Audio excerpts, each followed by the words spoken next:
Hey, welcome to Caritas Querens. Some time ago, I guess a couple months ago actually, I made a series of videos about free will, and in particular the relationship between free will and apokatastasis, or Christian universalism, and especially trying to look at some of the common objections that people make against universalism from a free will perspective. The last one of those just got posted a couple days ago.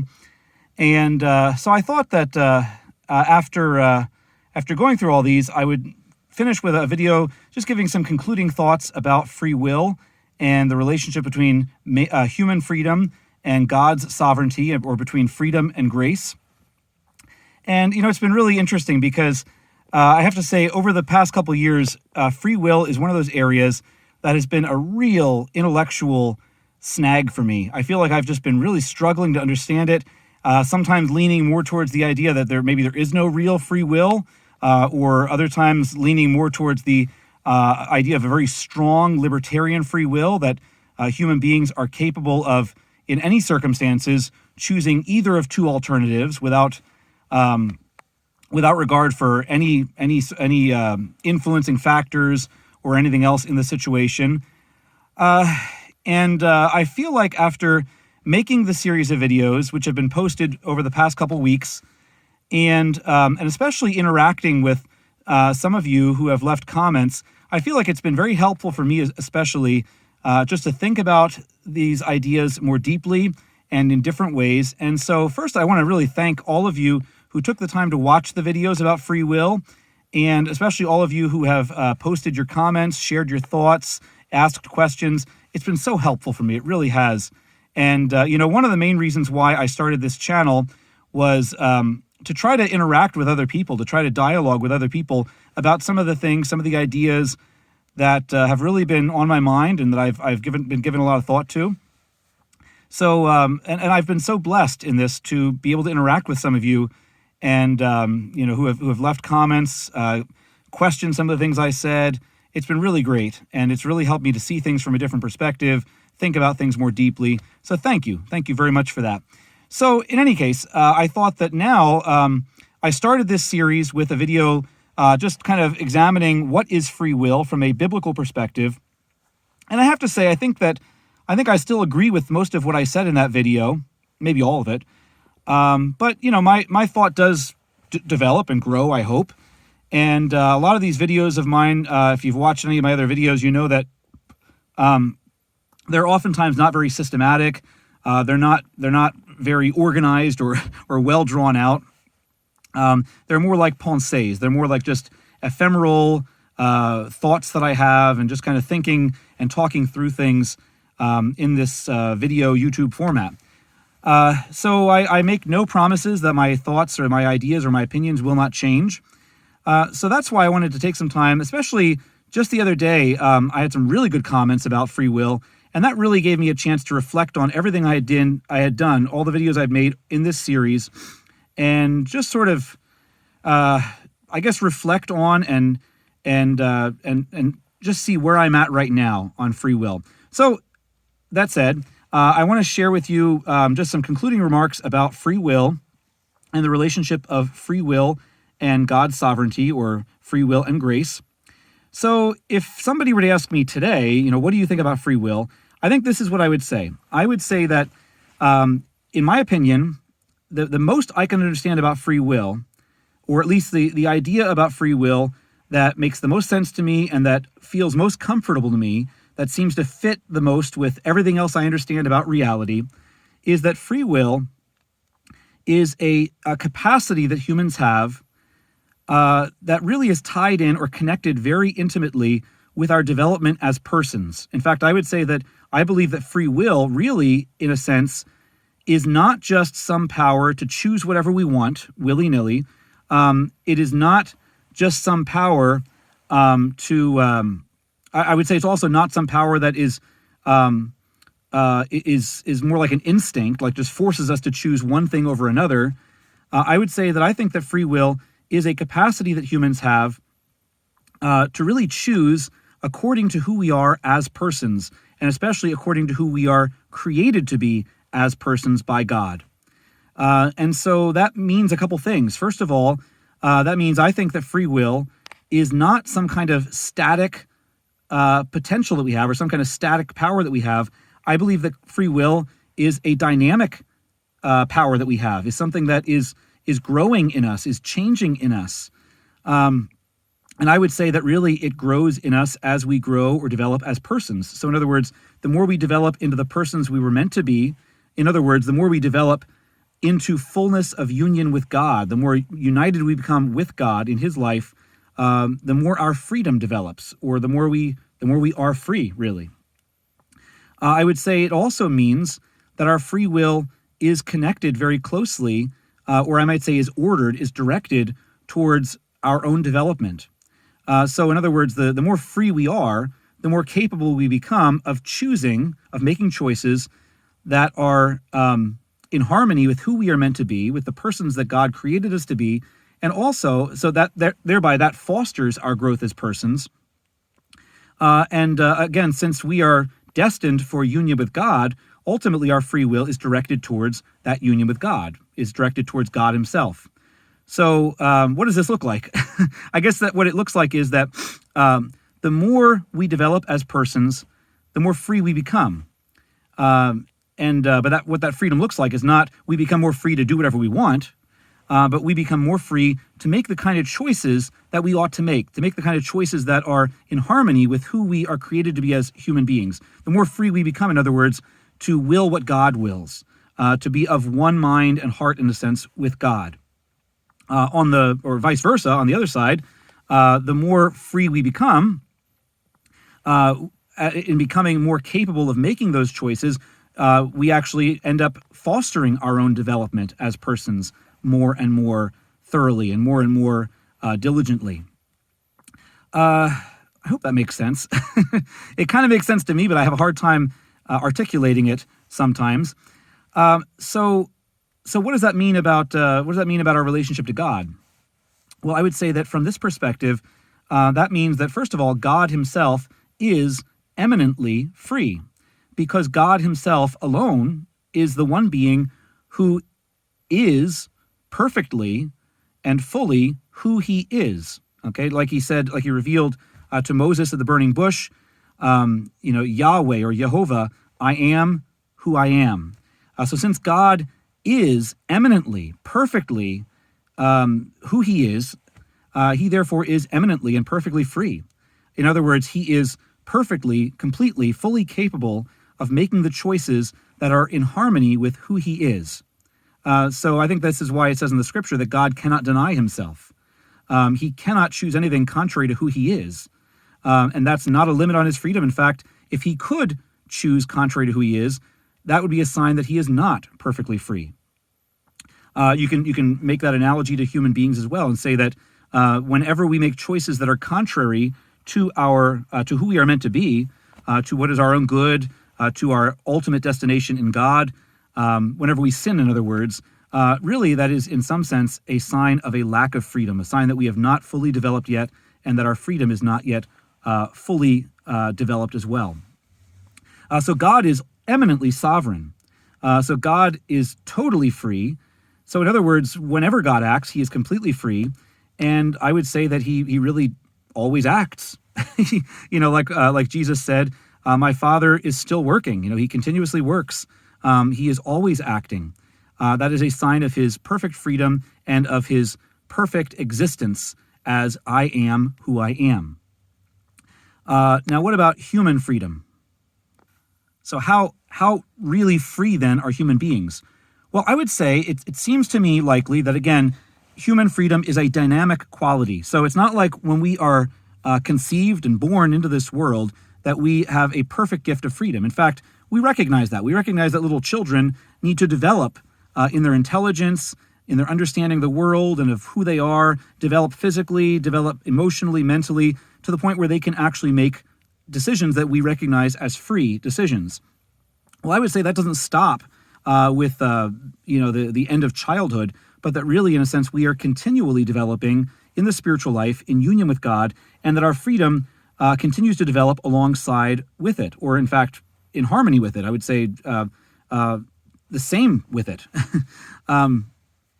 So I want to put it this way. Some people might say, if God is 100% sovereign, then doesn't that limit our freedom? If God is 100% sovereign, then maybe we can say that we are 50% free, or 10% free, or 90% free, or whatever. I want to say that I want to look at it this way and say that perhaps, in a sense, wherever we are at in our development as persons and in union with God, that we are capable of exercising our freedom 100% where we're at. So maybe I'm very, very immature yet. Maybe I'm very far from full union with God, and my freedom, therefore, is very limited. But that doesn't mean that I can't exercise what freedom I have as much as it is, as much as it's there. Okay? So maybe think of it this way. I was thinking of it by way of this analogy and think of different types of vehicles. Okay? Imagine, for instance, a cart pulled by a donkey, and imagine a sports car. Okay? So the sports car has a lot more power than a cart pulled by a donkey. And yet you can say that each of those vehicles, if it is in perfect order with where it is, could be functioning at 100% of its potential. So if the donkey's in good health and the weather's nice and everything like that, it's got a good meal, and the cart is in good working order, that cart pulled by a donkey could be operating at 100% of its capacity. And yet, it's not going to be as fast, it's not going to be as efficient as a sports car. Okay, the sports car could be working at 100% capacity. It could be in perfect shape, brand new out of the factory, and yet it's not going to be as quick, as fast, as efficient as a jet plane. Okay, so I want to look at it that way and think perhaps no matter where we're at, we may have a different capacity for freedom, and yet wherever we're at, we may be able to be 100% free at that ability, or at that level, at that tier, maybe I should say, of our capacity of freedom, of our development. I hope this is making sense. Now, that doesn't mean we're always going to be 100%. Okay, so for instance, if a person is under the influence of a chemical substance, alcohol, or a drug or something like that, that may inhibit their freedom. If a person is under some kind of severe emotional trauma or stress, that may also inhibit their freedom. Okay, that would be like, a donkey pulling a cart, and maybe the donkey's injured, and so it's not able to operate at its full capacity. Or maybe the cart, maybe one of the wheels is getting a little wiggly, and so it can't operate at its full capacity. Okay, but if that's fixed, it could be operating at 100% capacity for where it's at, for its current state of development. Okay, so I want to look at it that way and say perhaps it's possible that in any given circumstance, God could be 100% sovereign, and we human beings could be 100% free with the condition or the status in which our freedom currently is. Okay, that doesn't mean that our freedom can't be continually developing, though. And I would say that the more it develops, it's like going from a donkey cart to a sports car to a jet plane. Okay, and our capacity can increase. And I would say that in a sense, therefore, there's a kind of intimate connection between God's sovereignty and human freedom. So I think one of the things that has been very troubling for me, or has made things difficult for me, is seeing human freedom and God's sovereignty as sort of a dichotomy, as two things that are essentially distinct and almost at odds with each other, almost in opposition to each other. And I want to look at it differently and think maybe that's not the case. Maybe the two are actually working very much in harmony. And in fact, the more free a person becomes, a human person becomes, the more they are in union with God, the more sovereign God is in their life, and vice versa. The more sovereignly God acts in their life, the more free they become. Until eventually, when we are in full union with God, we will really be completely, thoroughly, perfectly willing what God wills, united with Him in heart and mind, so that really it would be difficult to see a distinction between God and a soul perfectly united with Him. Okay, and so what does that mean? What does that look like? Well, again, I think another analogy helps here, and that is an analogy of friends or of spouses. The more in love two people become, the more they are united in what they will. They're united in their choices to the point where they might both choose the same thing completely freely, sovereignly freely on each side, and yet there's no violence to each other's freedom. If my wife and I both choose to go for a walk in the park, it's not like I'm coercing her or forcing her, or she's, laying any emotional duress on me or anything like that, trying to pressure me or anything like that. We are doing this out of perfect love, which unites us, so that I am free, she is free, I am in a sense sovereignly free, she is sovereignly free, and yet we are willing the same thing, and our freedoms have in a sense become so united that they become almost one. So I'd like to end with that point and say, maybe it's not a good idea to be asking, how can God be sovereign and we still be free? Or how can man be truly free and God actually be sovereign? Maybe the reality is that the more God acts in us, the more free we become. There has to be a place in which God, in a sense, jumpstarts the whole process and first gives us grace, in a sense, first enables us to be free and to start making free decisions. And then I want to say, once that happens, as we begin to develop, the more he acts in us, the more free we become. The more free we become to act in accord with him, to act in harmony with him. And the more we act in harmony with him, the more open we become to his action in our life. And therefore, the more he acts in our life. And as he acts more in our life, the more we develop as persons, the more free we become, the more capable we become of God's action, of God acting in our lives. And it just is this ongoing spiral, in a sense, of God's action increasing our freedom making us more capable of willing what God wills and being open to his action in our life, until we become so united that there becomes almost no distinction between God's action and our choices, God's will and our will, God's freedom and our freedom. So I can say then, as looking at it from a universalist perspective, I think I've gotten to the point where it doesn't even make sense to me to say, well, if all people are saved, then how can we really have freedom? Well, I would reply and say, perhaps the idea is, or perhaps the reality is, that in fact, the more God acts in us, the more free we become. So, in fact, if God were not to save us, if God were to choose to allow some people not to be saved, he would really, in a sense, be inhibiting their freedom or resisting their freedom by not acting in their lives, by not enabling them to become the people they are born to be, created to be, by not enabling them to develop their freedom. It is really only by God acting in our lives and choosing to save us, acting in us by grace, that we become free. So really, it's not so much if God wills to save us, then we somehow don't have freedom. It is only because God wills to save us that we have freedom in the first place.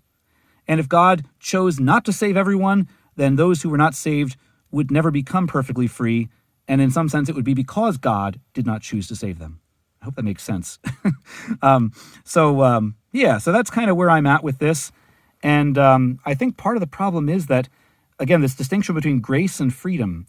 In fact, I want to even put this out there and say, what if we see human freedom and grace as almost synonymous? And so what if we see it as not so much God giving us some kind of external boost, that kind of, like in a video game or something, some boost that kind of increases us to another level or something like that? What if we see God's grace as actually God giving us freedom? What if we see God's grace as freedom?